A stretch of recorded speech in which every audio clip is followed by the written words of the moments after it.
કરો ચાલો.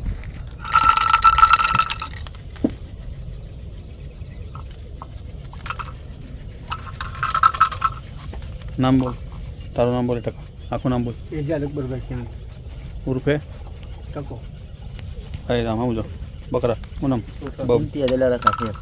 ક્યાં રે લોખડી હાજીબીન દાદા.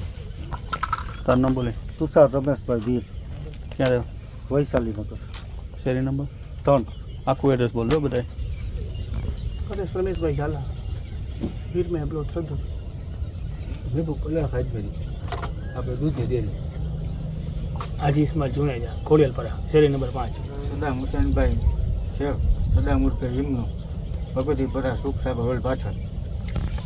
ઈસુફ બકરો ઓપન નામ બોલ. હબીબભાઈ કેબર રહેવાનું ઉરકો ઉડકો પાછળ નદી પાર. માનનીય CP sir Shri Vijesh Jha sir અને additional CP sir Mahendra Bagadiya સરની સૂચના અને માર્ગદર્શન હેઠળ એલસીબી ઝોન 1ની ટીમ અને પીએસઆઈ શ્રી બોરીસાગર એની ટીમના માણસો સાથે પેટ્રોલિંગમાં હતા. તે વખતે એમને પેટ્રોલિંગ દરમિયાન સૂચના મળી હતી કે કુવાડવા પોસ્ટ વિસ્તારમાં વાડીવાળા પીરની દરગાહ પાછળ જાહેરમાં એજાજ ઉર્ફે ટકો નામનો આરોપી જે ગુસ્સી ટોકના ગુનામાં જામીન મુક્ત છે, હાલમાં ઘોડી પાસા વડે જુગાર રમાડે છે.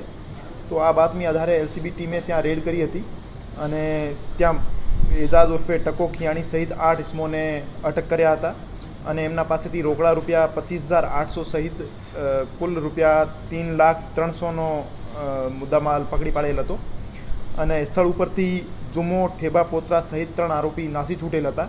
એમને અટક કરવા બાકી છે. તમામ આરોપીઓનો ગુનાહિત ઇતિહાસ ચેક કરતાં મોટાભાગના આરોપી વારંવાર ગુનાહ કરવાવાળી ટેવવાળા હતા. હાલમાં ભારત સરકાર દ્વારા લાગુ કરવામાં આવેલ નવા ફોજદારી જે કાયદો છે ભારતીય ન્યાય સંહિતા, એમની કલમ 112માં નાના સંગઠિત અપરાધની વ્યાખ્યા છે. એજાજ ઉર્ફે ટકો અને જુમો ઠેબા પોત્રા જેવા માણસો ગેંગ બનાવી વારંવાર જુગાર રમવાવાળી પ્રવૃત્તિના હતા, એટલે કલમ 112 હેઠળ નાના સંગઠિત અપરાધની વ્યાખ્યામાં આવતા હતા. આ કલમનો ઉમેરો કરવામાં આવેલ હતો અને એમને કોર્ટમાં નામદાર કોર્ટમાં પ્રોડ્યુસ કરવામાં આવેલ હતા. જુગાર ધારાની કલમ 12 જામીનપાત્ર ગુનો છે, તો પોસ્ટેથી જામીન મળી જાય છે. જબકી બીએનએસની કલમ 112માં 7 વર્ષ સુધીની કેદની સજાની જોગવાઈ છે. તો બિનજામીનપાત્ર ગુનો હોવાથી નામદાર કોર્ટમાં રજૂ કરવામાં આવેલ હતા અને નામદાર કોર્ટમાં પણ એમને જામીન નહીં મળ્યા અને એમને જેલ હવાલે કરવામાં આવેલ હતા. 1 જુલાઈ 2024થી નવો ફોજદારી કાયદો અમલમાં આવેલ છે.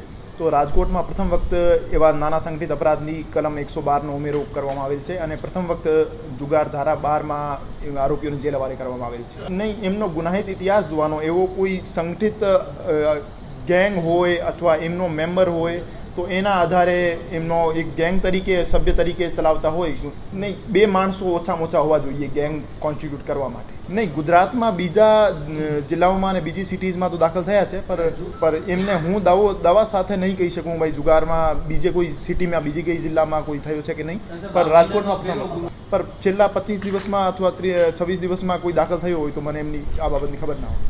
હા, ક્રિકેટ સટ્ટામાં પણ આ જોગવાઈ લાગુ પડે છે. કોઈ પણ પ્રકારની બેટિંગ અથવા ગેમ્બલિંગ હોય તો એમાં નાના સંગઠિત અપરાધની વ્યાખ્યામાં આવે જ છે. હાજી 2 પ્રકારના સંગઠિત અપરાધ છે, કલમ 111માં અને કલમ 112માં. તો મોટા પ્રકારના સંગઠિત અપરાધ જેમાં એક્સટોર્શન અથવા ચીટિંગ, ફાઇનાન્શિયલ ફ્રોડ્સ, આ બધા 111માં આવે છે અને નાના સંગઠિત અપરાધ જે છે 112માં આવે છે. તો બંનેમાં ગુના સ્પેસિફાઈડ છે. હાજી, ગેંગ કોન્સ્ટિટ્યૂટ થાય. ચાર્જિસ ફ્રેમ 112ના તો જે ગેંગના મેમ્બર હોય એમના ઉપર થશે અને બીજા ઉપર જુગારધારાનો ગુનો ચાર્જિસ ફ્રેમ થશે. નહીં, એ તે દિવસે જ જુગાર રમવા માટે બેઠા હતા. હજુ તપાસમાં એટલું જ સામે આવ્યું છે. દારૂમાં પણ આ કલમ 112 નહીં લાગે, 111 મુજબ આમાં ઓર્ગેનાઇઝ ક્રાઇમમાં આવે છે. દારૂ 111માં ઓર્ગેનાઇઝ ક્રાઇમમાં અમુક પ્રવૃત્તિઓ જેમાં એક્સટોર્શન અથવા ક્રિમિનલ બ્રીચ ઓફ ટ્રસ્ટ અથવા ઇલિસિટ હેરાફેરી કોઈ પણ વસ્તુની, આ બધી વસ્તુઓ તમામ પાસાઓ 111માં સામેલ છે. 2 ઓર્ગેનાઇઝ ક્રાઇમ છે. મોટા ઓર્ગેનાઇઝ ક્રાઇમ જે 111માં છે અને નાના ઓર્ગેનાઇઝ ક્રાઇમ છે 112માં છે. નહીં, આમાં લાઈફ ઇમ્પ્રિઝનમેન્ટ સુધી સજા છે 111માં અને 112માં 7 વર્ષ સુધી.